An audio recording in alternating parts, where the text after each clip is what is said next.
Hello GBA fans, it is Shroomraver here, and welcome one and all to the GBA D-League Season 2 Week 6 recap video. Now, before we get stuck into this video, a few points of admin that I do just want to go over very quickly. First off, I'd like to apologise for the lack of Week 5 recap video. Now, reason behind that, myself and Raikwen, who is usually doing these videos with me, we had just been to EGX, Eurogamer of course, and had gotten back on the Monday when the video was due to go up on Tuesday, and the two of us were both unfortunate recipients of a rather nasty illness that struck a lot of people who were at the convention. Apparently, this isn't anything new, this is something that does happen. What it meant in the long run was that neither of us were really in a position to either watch the videos or upload any or do any recording. It was pretty debilitating stuff, I have to tell you. So, we were unable to do that video, but either way, I do hope that you enjoyed the games that happened. There were some pretty good ones, and obviously the rest of the fantastic guys in the GBA will hopefully have been able to cover a lot of the things that went on in Week 5. Now, second point of admin. Speaking of Raikwen, you will notice that he has not said anything so far in this video. That is in fact because he's not here today. Rai is going through some stuff whereby he really is trying to cut back on his recording, his uploading, and indeed his streaming. You know, going through some pretty serious IRL stuff. So he's really taking a backseat at the moment. We do wish him well in everything that's going on for him. What that means is that I am flying this one solo this week. So we're just going to have to see how it goes. Hopefully, in future weeks, we'll be able to either have Raikwen back or get someone else in to help us out with these videos. But for now, we're just going to see exactly how this goes. So, without further ado, let's get into the first game of GBA D-League Week 6. And that was the rematch of the San Francisco Arcaniners and George Septile MC taking on Maccabi's Buffalont Bills. Now, this was always going to be a fantastic game. Division rivalry, a big one going on in this game. And this one actually saw Maccabi's Buffalont Bills take a very, very close 1-0 victory. The first loss of the season for the San Francisco Arcaniners. Now, once again, Will brought a fantastically well-built team. Put some real thought and excellent ideas into this one, including the likes of non-stab Hippowdon, bringing as its only offensive move Fire Fang, and Toxic as its secondary damage causer. Very nice reasoning behind that. Fire Fang was able to hit a lot of George's team for either super effective or neutral damage, and anything that wasn't taking that kind of damage could be toxic and stalled out with Slack Off. Fantastic thinking from him.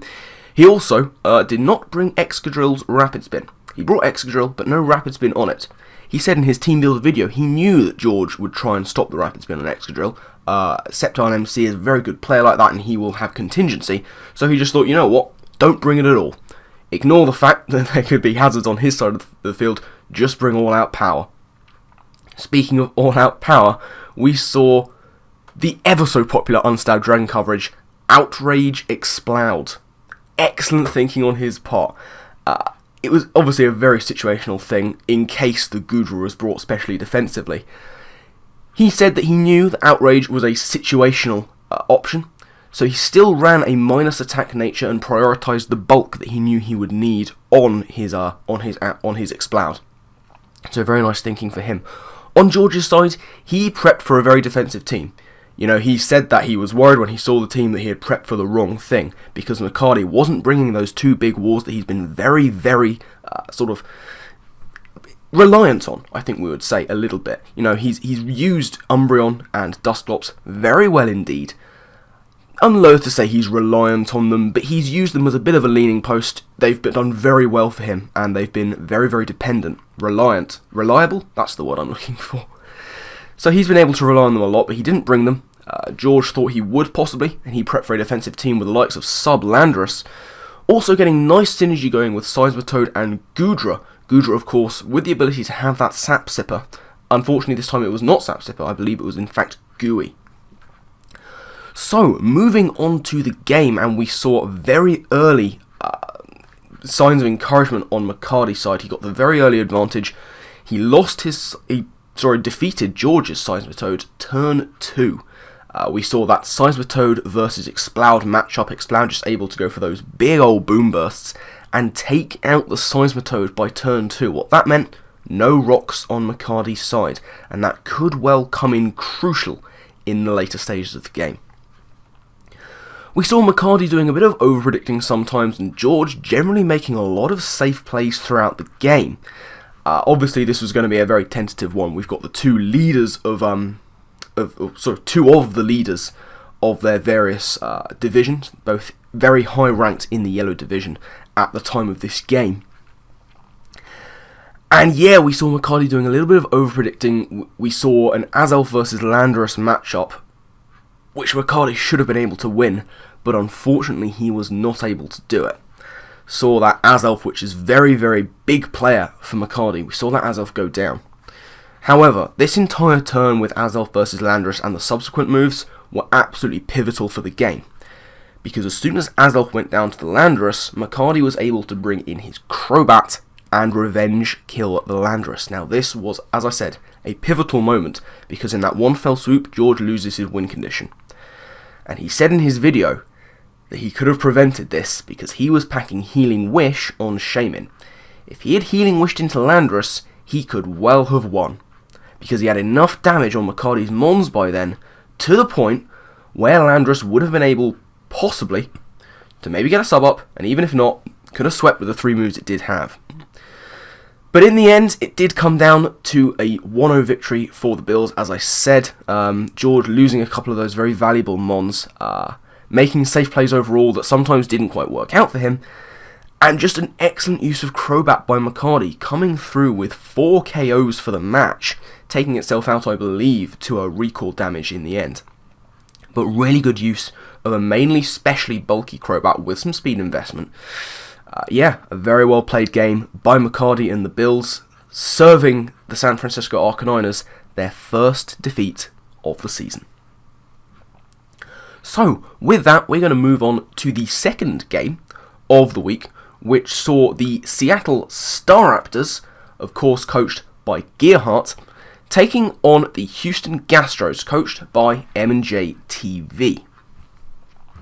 And this resulted in a really long game, I have to say, and it came down to a 4-3 victory by differential when the timer had run out to the Staraptors. So, looking at the teams, and Gearhart was looking to bring some really cool stuff. At one point he was considering Toxic Orb Quick Feet Jolteon in order to outspeed the Aerodactyl without being choice locked. Really intelligently thought out strategy. In the end, he kind of went back on it because it was a bit too dangerous to be getting that big damage on Jolteon every turn. In the end, he did decide to just go choiced. He also had Intimidate, Assault Vest, Crook. I've said before, I like that combination. Intimidate to lower attack, plus Assault Vest to increase special defense. Suddenly you've got a really tanky mon on both sides, and this particular Crocodile could take 2 Ice Beams from the very, very powerful Sheer Force Nidoqueen. Very interesting stuff, and a very well-built mon from Gearhart. Speaking of well-built mons, Bulky Ments brought again, he's been a big fan of it this season, but this one had a lot of attack investment, allowing him to take hits from non-banded Darmanitan and outspeed and take out Nidoqueen. Enough speed to do that and bop it with an Earthquake. Other members of his team included Counter Registeel, something I'm personally a big fan of, and Endure Weakness Policy Yanmega, which is potentially devastating in the late game. We'll have to see how well he could use that. On Mike's side of the field, we saw Assault Vest Raikou with HP Ground, looking for him to try and 1v1 the Jolteon, which is very nice thinking on his part. We saw Pursuit Mega Aerodactyl, which is just a monster. It is a really nice weapon to have in Mega Aerodactyl's arsenal, Pursuit. Really nice for trapping those things that don't want to stay in on it. And we also saw him bringing a Suicune that was not walled by water resistances, which is very nice. Mike's been bitten before by having a mono-attacking Suicune going up against the likes of Vaporeon, which is not really going to work. This time, at least, he was bringing Ice Beam over Roar, so at least, as I say, he wasn't walled by those water resistances. He could at least do some damage to it. So as we get into the game, and this was kind of Clefable's show a lot of the time. He was playing a solid scouting game, he being Gearhard of course, with his Clefable versus Mike's Mew. A lot of sort of healing up, just scouting out the exact moveset of Mew. Very important to do because of course Mew is one of those mons that can do so many things. We've said it so many times before, you all know the drill by now. Mew can do anything you need it to. It can fill in so many roles on so many teams. So it's very important to find out as soon as possible what kind of Mew you're working with. Gearhart was able to do that very well indeed, scouting out Mew's entire moveset with Clefable, and as soon as he realised Mew couldn't touch him, started setting up Calm Mind, and really putting the pressure onto Mike. Speaking of that pressure he was feeling, Mike once again unfortunately took huge damage on Nidoqueen early in the game. Nidoqueen, as with so many times we've seen it on Mike's team, put in a massive amount of work against his opponent, Gearhart making a really good prediction with Clefable, going for Psychic as Mike switched in his Nidoqueen. And that was unfortunate. As we said, Nidoqueen is bulky enough to take a hit, and has the coverage to do massive damage to so many teams, including, as I say, Gearhart's team here today. So taking massive damage on it early was not ideal, and it did allow him to lose it to sort of that pseudo-bulky Mence, with enough speed to outspeed it, and enough attack to bop it with an Earthquake. Things were getting a little bit dicey for Gearhart at one point. He did run out of time on one of the turns, Clef versus Cobalion. It seems he forgot to click the button that he wanted to click, which is an interesting one you don't see very often, and he was a bit worried about it, but fortunately Cobalion predicted the switch that in fact Gearhart wanted to do, and went for a Volt Switch, so it actually worked out better for Clefable. One thing about Cobalion versus Clefable, he was reticent to be switching in anything, fearing an HP Ice on Cobalion, but that was when Clefable was in against said Cobalion, and I really think he should have been prioritising his Clefable's health, and fearing the Iron Head and trying to work around that, as opposed to fearing what kind of predictions Mike would make on a switch. But it still, as I say, worked out for him because we saw a lot of this game, Gearhart was sitting in with Clefable, and he just had answers to so many things that Mike would want to bring in on it. He had Aerodactyl and Cobalion, who could try and come in on Clefable and do massive damage, but Gearhart had options. As soon as Aerodactyl came in, he brought in Registeel. Now, unfortunately for Mike, he hadn't put Earthquake onto his Aerodactyl, so he was unable to touch Registeel. Gearhart worked that out fairly early.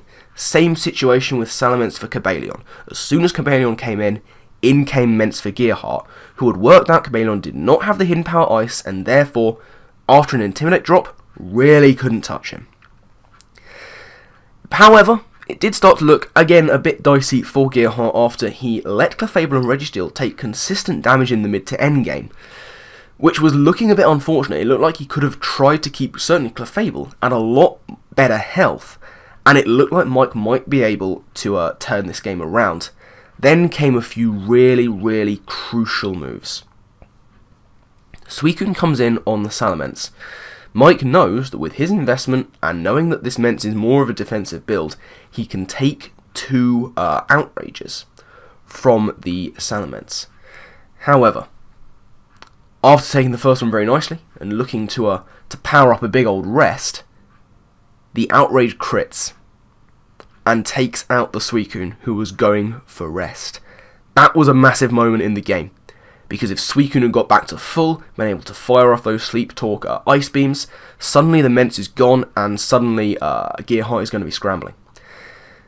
Then, you think that's the worst part? That's not the worst part. In comes the Mega Aero to at least try and revenge this locked-in Salamence, and he misses the Stone Edge. So unfortunate, because that should have been Mence gone. But the crit comes in on the Suicune, and then Aerodactyl misses the Stone Edge, is subsequently taken out by an Outrage, and that left Mike a little bit, well, obviously very annoyed about it, because that should have been a gone Mence. However, now it's looking towards a 4-0 victory for the Staraptors, so Mike sort of tries to change his tactics, and instead of letting it go to that, he decided to try and stall out that timer to turn that potential 4-0 at least into a 4-3 for differential's sake. He actually played it quite well, and we've seen people do it before, try and stall out the timer to get a better differential. It's certainly something you can do, and it's never going to be the most popular thing for viewers to see, maybe, but, we can understand why he did it. He's looking for that differential, and, he did what he had to do, and he did it very well. Able to maintain those last 3 mons on his team very well, using the recovery that he had. So, a well-played endgame, just to try and get the most out of a bad situation for him, resulting in that 4-3 win for the Staraptors. So, with that, we're going to move on to the third game of the week, which saw the Washington Blazerkins and Nick Mighty Mammothswine taking on Accrington Stantlers and Ellie, the 8-bit Insomniac. This is a big rivalry game, Nick versus Ellie, always a good one to see. And this one resulted in a 2-0 victory for the Stantlers. So, looking at the teams, we saw Ellie bringing the same mons as she brought to the last game against Nick, only with those different sets, and that's a really nice option to go with. We've seen it happen in other leagues where these rematches, as it were, we've seen coaches bring the same team, but maybe with some slightly different sets, and that kind of puts the opponent a little bit on the back foot, because last time we saw this matchup, Ellie did beat Nick as well. So the fact that she won the last time and has brought the same team has to have Nick thinking. And he's thinking, hang on, these are the same mons. I lost to these mons last time. I now have to do something different. I now have to bring something different to the table. This set beat me last time. How do I beat them this time? So how does Nick beat them this time? Well, he brings some very interesting things. And the thing I really want to pick up on is Scrappy Sub-Punch Miltank. Absolutely glorious set. Clearly brought to be able to try and take on that Sableye. Sableye is generally a very nice switch into Miltank, especially if it's megaed up. Not being able to take those Toxics, those Thunder Waves, the Stealth Rocks, it can bounce them all back on Miltank and try and cause some damage from there. So while Sableye would be a nice switch in, clearly the plan here is looking for the Sableye to switch in, go for that sub, and go for the Focus Punch on the Mega and try and cause some big damage. Especially given Miltank's bulk, and Sableye's love of running a defensive set, might not even be able to break that sub, get 2 Focus Punches off, and suddenly Nick would have been looking really good. Now the lead matchup saw Miltank taking on Regirock by the time both were going for moves. Now, he was able to use that sub-punching Miltank to try and damage the Regirock, but Regirock is a defensive monster, we all know it, and unfortunately, he let Miltank take a little bit too much damage from a drain-punching Regirock. No real actual switch-ins to Regirock causing damage, which is unfortunate for him. What he did do was bring in his Manectric in order to switcheroo Regirock a Choice Scarf. What that did mean was that he did sack off his Manectric to, as I say, that Regirock. Not sure exactly how much I would agree with that, but it was clear why he was doing it. Manectric maybe he didn't feel was doing too much for him this game, potentially outsped by the likes of Infernape. So letting it go down in order to try and cripple Regirock, kind of a good decision on his part, maybe. We'll have to see exactly how it worked out in the rest of the game. And essentially what we saw was Regirock putting in a massive shift. Despite the fact that it was choice locked and therefore not able to do exactly maybe what Ellie wanted it to, it was able to take hits all over the place. Not only those sub-punches from Miltank, able to take an energy ball from Alakazam, then follow up with a drain punch just to try and break a potential sash. Now, Ellie was very much on the front foot for a lot of this game from very early on. However, that does put one in a certain mindset that you do not want to be locked into. Ellie began playing for differential far too early. You do that when the win is assured and not before. Because she was very much in the ascendancy in this game, looking really good. She started playing for differential and it did nearly cost her because Nick had a backup plan. And that backup plan came in the shape of Lucario. It looked like he was playing his Hydreigon very badly versus Scizor, and we're coming in towards the end stages of the game, where Nick brings in Hydreigon onto Scizor and falls to 2 Bullet Punches. Now, he could have taken a Bullet Punch and gone for a nasty Flamethrower or a Fire Blast. Not Hidden Power Fire Ellie, that's what she was fearing. Does get those fire moves, she knows her mistake, it's okay, I'm just ribbing her a little bit. So, it looked like he was playing Hydreigon badly. And from a spectator point of view, you could have gone, well, why not save Hydreigon? Knowing you can take a Bullet Punch, why not save it? bring it in on Scizor fresh, take a hit, go for a fire move and take it out. However, it was all a bit of a plan from Nick, it would seem. Just looking for the safe switch into Lucario, which he got.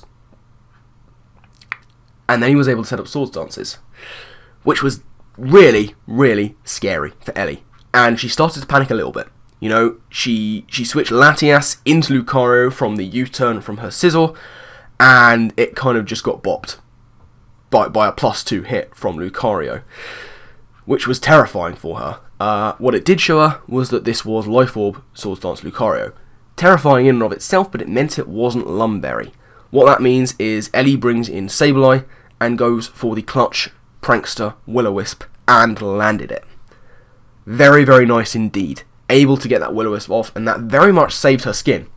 You know, Lucario able to set up Swords Dances and got a second one up on the Willow, which nearly pulled it back. Nick played Lucario really well indeed. Unfortunately, it was taking Life Orb recoil, it was taking Burn recoil, and a little bit of chip damage from the Sableye, despite giving it a justified boost to put that Lucario to a monstrous +5 attack, meant that it was at a point where priority from Scizor was able to take it out and give Ellie the 2-0 victory. A well-played game on both sides. Early game, Ellie was playing really well indeed. And then, you know, as I say, she started to sort of try and play for differential a bit too early for my liking.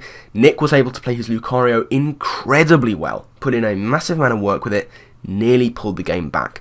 But unfortunately for him, it was just a little bit too little too late, and that clutch Willow from Sableye able to really steal it for the Stantlers and give Ellie the 2-0 victory in the Crystal Division. So, with that, we're going to move on to the final game of the week, which saw Hardy's Miami Dolphinions taking on Super Gassy's New York Shelmets. And what a game this was, resulting in, I believe it was a 3-0 victory for the Shelmets. This is actually the one result I don't have written down. I'm not sure why, but I believe it was a 3-0 victory for the Shelmets. Now, Hardy is continuing in the vein of bringing these kind of fun sets after last week's Calm Mind Mega Medicham, which was weirdly successful, by the way. I believe it got 2 KOs, which is interesting. And he kind of put his opponent in the mindset where he thought he'd be bringing it again.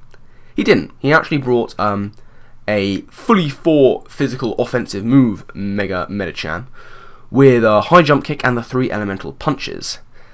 But that's kind of where the normality ends. He brought a Porygon with Recover and Ice Beam and things like that. And then his other 4 Mons. Let's take a little journey through Hardy's team, shall we?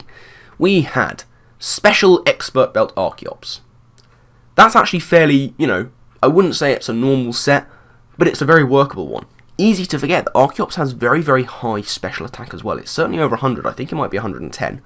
I'm not sure off the top of my head, but it's very workable indeed, and can catch an opponent off guard, especially with the Expert Belt boost. It was looking to be a very, very nice decision. Then we have Swords Dance Vileplume. Really interesting indeed. I'm a big fan of using it as a gimmick in the low tiers. We'll have to see how well it works for Hardy this time. Scarfed Butterfree.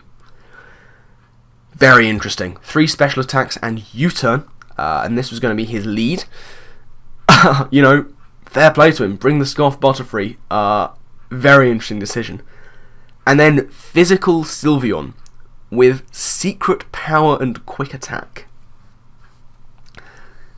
I take my hat off to Hardy. He's bringing some fantastically fun sets, with it looking very much like the playoffs are beyond him.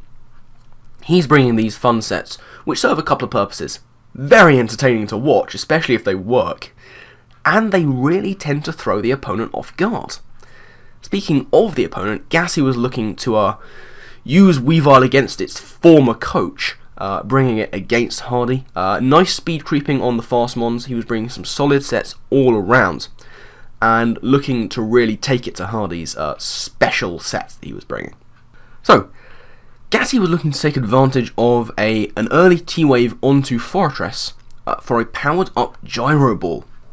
Really nice idea from him. Able to use that unfortunateness to his advantage. And he just got a little bit unfortunate with those para turns. Usually these are the things that affect Hardy worse than anyone else, but this time Hardy sort of putting his mojo onto Gassie's Thunderwave Pokemon. Despite Gyro Ball doing a lot of damage with the T-Wave power-up, he got unlucky with those para turns versus Hardy's Vileplume, who was able to set up a Swords Dance and start going for those Drain Punches, looking to try and take out the Fortress. And then Hardy made a really, really nice play. He'd gone for a few Drain Punches onto that Fortress, and eventually, Gassie saw this wasn't going anywhere. It got to the point, I think, where Vileplume was at a range of health where it could live another Gyro Ball.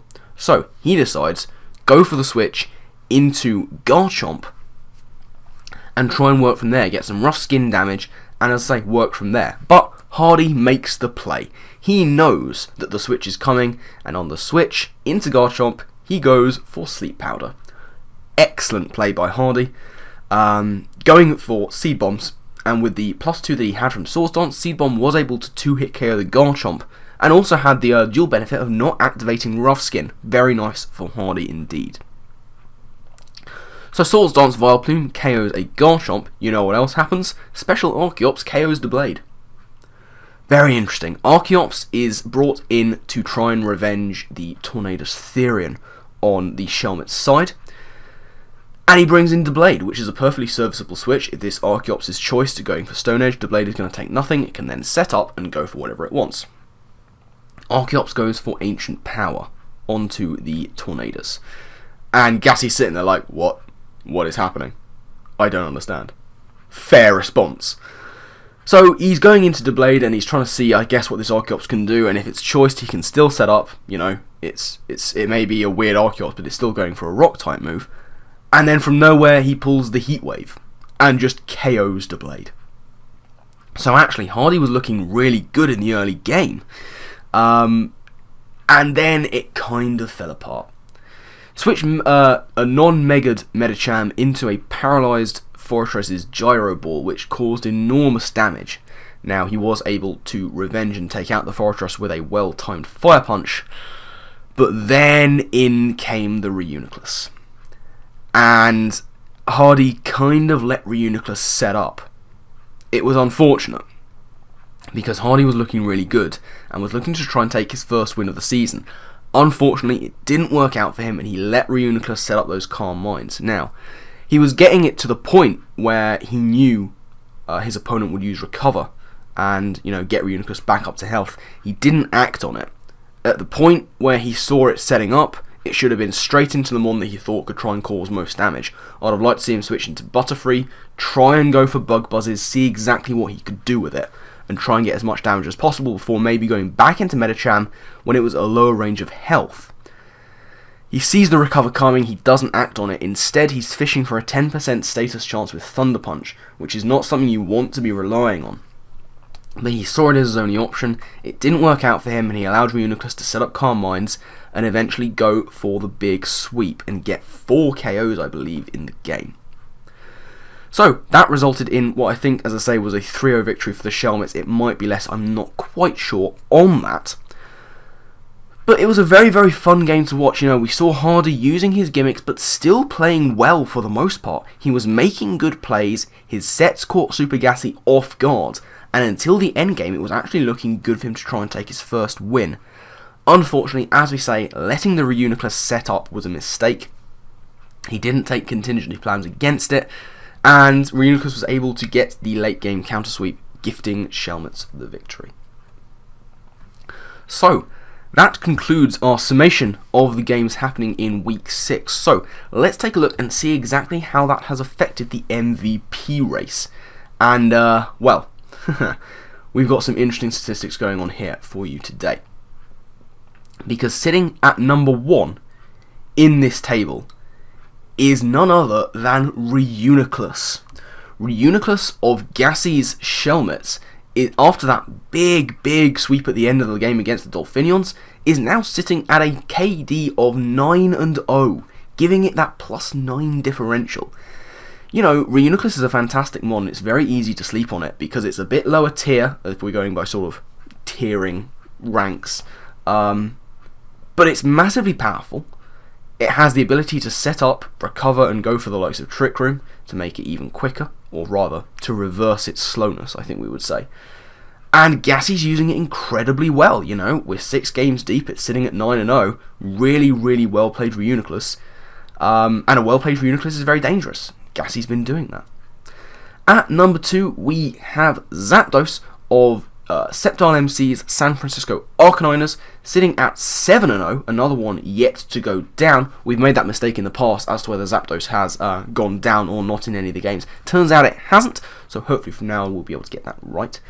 Zapdos is, once again, a very powerful mon. You expect to see it getting the KOs and also not dying too much because it's very bulky. George, once again, has used it very well.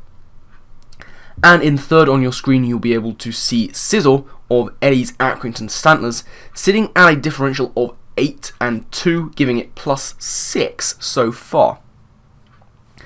So yeah, that's the top 3. Interesting to see Reuniclus up there. You know, you associate it with doing fairly well, but maybe not sort of top of the table well. But that's exactly how Gassie has used it. Reuniclus is putting in a massive shift for him. So moving on, we have at number 4 another San Francisco Arcaniner of Sceptile MC's team. We have Goodra at number 4 at 6-1 with a +5 differential. And at number 5, the last sort of standalone positioning goes to Crobat of Maccabi's Boufflant Bills after putting in a massive showing in the game just gone against the Arcaniners. It is now sitting at 8-4, giving it that big +4 differential. Crobat is a mon that can do a lot of work, but will usually go down. It's sometimes better played as a support mon, but Maccabi's been using it incredibly effectively in an offensive role while still being able to take hits. Last game was just really a fantastic example of that. So then we get onto the equal places. At 6th equal, we have another Boufflant Bill in the form of Exploud, of course, coached by Maccabi. And his opponent from last week, we have Landorus Incarnate from the Arcaniners, the San Francisco Arcaniners coached by Sceptile MC. Both Exploud and Landorus I are sitting at 6-3, giving them a +3 differential. And the last 3 of our top 10, I guess we'd put them at 8th equal. They're also all at a differential of +3, but with a KD of 5 and 2, putting them a little bit lower on the table. We have Mega Manectric, once again, of the Boufflant Bills, Tornadus Therion of Gassie's New York Shelmets, and Victini of Gearhart's Seattle Staraptors. So, as usual, we're seeing a lot of the mons that you expect to see in a top 10 of this nature, like Zapdos, Scizor, Landorus Incarnate, Tornadus, Victini. Goodra, not often seen there, I think we would say. Stuff like Reuniclus, Exploud, really interesting to see them getting a lot of work in and doing fantastic things for their coaches. We should say very quickly there are a couple of others who are at a differential of +3, sitting at 4-1. We have 2 more Arcaniners, Mega Sizzle and Hitmonlee. They just miss out on our top 10 for this week. So with all that in mind, let's see how these games have affected the division standings. So first up, let's take a look at the yellow division. And it's still close at the top. It really is. First up, we have George, Sceptile MC, and the San Francisco Arcaniners. They are sitting at 5-1 after taking their first loss of the season to the Boufflant Bills. But with that very, very healthy +19 differential, still looking in a fantastic position. But it's still very close because they're not the only team on 5-1. Gassie's New York Shelmets are sitting there as well, currently looking to stretch out a 3-win streak with a differential of +11, and they are right on the Arcaniners' tail. But it's not over for Maccabi's Boufflant Bills. After taking that win in the week just gone, Maccabi is sitting at 4-2 with a +2 differential and a win streak of 2. Lots of 2s going on there for the Bills. Season's certainly not over for them. It does look to be for the Dolphinions. Hardy is bringing the fun sets, and you know he's still sitting without a win. 0-6 for him with a differential of -23. But you know he's having fun with it. He's bringing the fun sets, and as we've said, they're still starting to work for him. So you know, hats off to you, and keep doing what you're doing, Hardy, because it's certainly making for entertaining viewing, and his mons are still putting in some decent work. So, with the yellow division sorted out, we move on to the crystal division, where things are very much less cut and dried, as far as all 4 teams are concerned. Because we have, at the top of the table, with 4 wins and 2 losses, a differential of +7, we have Ellie's Accrington Stantlers, looking really good for them, getting back after a loss a couple of weeks ago. We have her looking to get back into form with that win over the Washington Blazerkins. But right behind her, with 3 and 3 and a differential of -2, we have Gearhart's Seattle Star Raptors. They're looking to really get themselves back on form with, again, another win following a loss a couple of weeks ago. He will be really looking to get up to the top of the table where he has been previously this season. And right behind him, we have on 2 and 4 at the moment, the Washington Blazerkins and Nick Mighty Mammothswine, differential of -7 for him. And just below him, on 1 and 5, also with a differential of -7, we have M&J TV and the Houston Gastros. So, things are really close in the Crystal Division. We have, just that 4-3-2-1 in terms of wins. It's not over for anyone, I don't think. I'd have to look into it mathematically, see who's playing against who.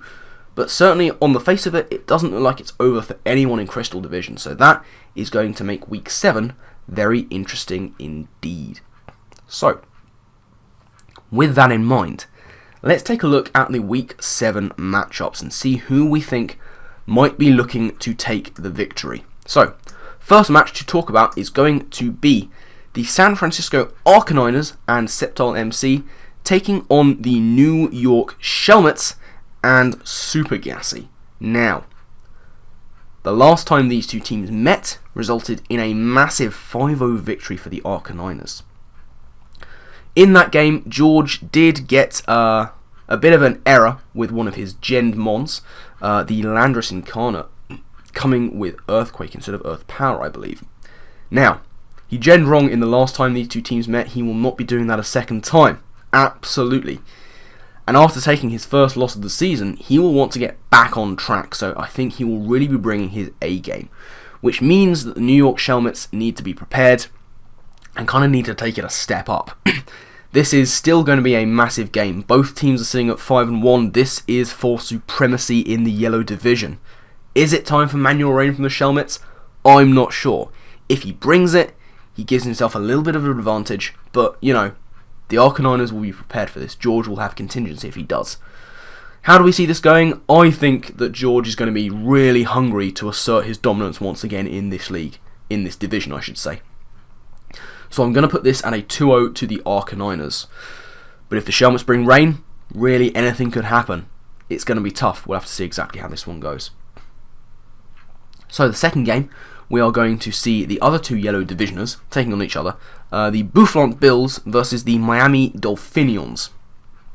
Now, both of these coaches are going to be on a bit of a high. The Bills served the Arcaniners with their first loss of the season, and Hardy is really gaining confidence in using his gimmicky Mons.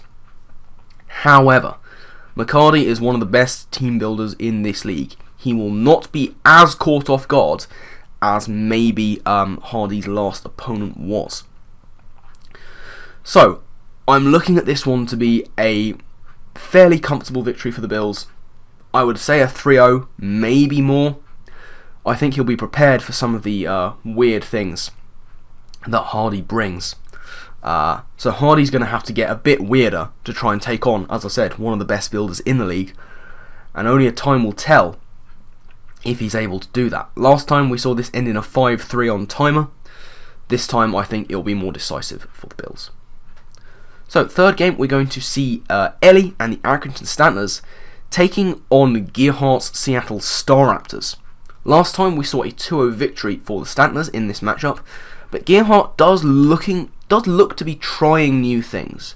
He was looking to try that quick feet Toxic Orb Jolteon. He didn't in the end, but he's looking into these things. He's sitting at 3-3, and at some point he will be wanting to make a big play, a massive play to try and get one up on the Stantlers, who are the only team in the division to be above him. As they both look to secure that top spot in the Crystal division, will Gearhart be able to bring something weird enough that Ellie doesn't see it coming? You know, Ellie's a very gimmicky player in her own right, so this is going to be a really, really fun game to watch. I think it's going to be the closest of the week. I could see this going to be a 1-0 either way. My vote is going to be with the Stantlers this time, unless Gearhart can bring something really gimmicky and really unexpected. So, final game of Week 7 is going to see the Washington Blazerkins and Nick, Mighty Mammothswine, taking on the Houston Gastros and Mike, M&J TV. Now, last time we saw the Gastros take their first win with a big 3-0. And whilst Nick had the right idea, with a little bit of stalling, it was kind of the wrong execution. I don't think he'll be making those kind of mistakes again. I think he will be really bringing his top level A game against the Gastros. After losing to them last time and having a good plan but it not quite pulling through for him, I think he will be really hungry for this win, looking to try and get himself right back into the race for playoff positioning in the Crystal Division. And it's very important to know that after the Crystal Division games, we could well see the Blazerkins go ahead of the Staraptors if the Staraptors lose, which would be very interesting. It could make the Crystal Division incredibly close. Mike does continue to improve. He's been putting in some fantastic showings with his team. Do I think he's going to beat the Blazerkins? I'm not sure. I think this time Nick is going to clinch it. He really, really is looking to get himself into contention for playoff positioning, as obviously as Mike, but I think that Nick is going to be ruthless this game. I think he's going to bring some absolute power. I think it's going to be a mainly offensive team, and I think that might work out for him. He's seen how offense works with Lucario in the last game, and I think he's going to try and expand on that. I could see this being a 1 or 2-0 for the Blazerkins, unless Mike is able to keep his cool and just do what he did last time. And last time he outplayed Nick. Can he do it this week? Gonna be tough. Gonna be a very tough game indeed.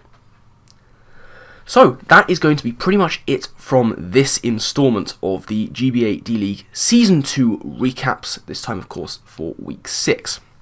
Do be sure to look out on the channel for various other analytic videos concerning the week's games and what is to come. Speaking of course of what is to come, do make sure to look out for the various Week 7 games that will be going up on our coaches' channels in the not too distant future. We've got some fantastic ones to come, a lot of division defining games potentially, so they're going to be very exciting. It's going to be really interesting to watch, so don't miss out on them. Once again, apologies for no Week 5 video from last week. Various factors coming in to stop us from recording that, but hopefully we'll be back on form with these recap videos as of now. So that, as I say, is going to wrap things up from here. Thank you all very much for watching. I do hope you've enjoyed. I've been Shroomraver. Thank you, of course, once again, I'll repeat it, for watching. I'll be back next week. There'll be various other videos going up on the channel, so look out for them. But as for me, I guess there's nothing else to say, but I will see you next time. Laters.